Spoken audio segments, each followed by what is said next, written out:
I grew up as the middle of three sisters. My older sister was a perfect angel in my parents' eyes. She got perfect grades and had perfect behavior. And my younger sister was the baby, so she could pretty much get away with anything she wanted.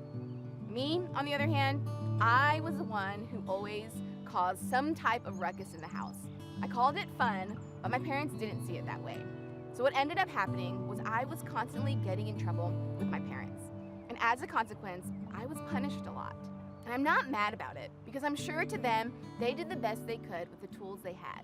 After all, in Proverbs 3, verse 12, it says, "Because the Lord disciplines those he loves."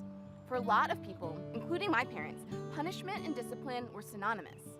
However, I'm learning that there's a difference between punishment and discipline. The goal of punishment is payback. However, the goal of discipline is a little different.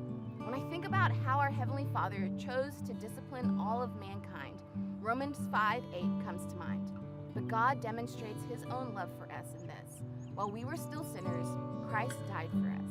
You see, God sided with us while we were still sinners, and he came alongside us.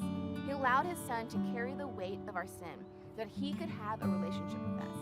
That's the posture I want to take when disciplining my children. I don't believe God has any intentions to punish us for punishment's sake. Instead, I believe that God loves to discipline us and that the goal of his discipline is to restore a broken relationship. I love to repeat that so it sinks in. The goal of discipline is to restore a relationship. With that in mind, and with discipline as a framework, I've noticed a big shift in my home compared to the one I grew up in. I grew up in an environment of punishment marked by obedience and compliance. It leads to a mindset of what is the least I can do without getting in trouble. But in an environment of discipline marked by honor and relationship restoration, it leads to a mindset of how can I help?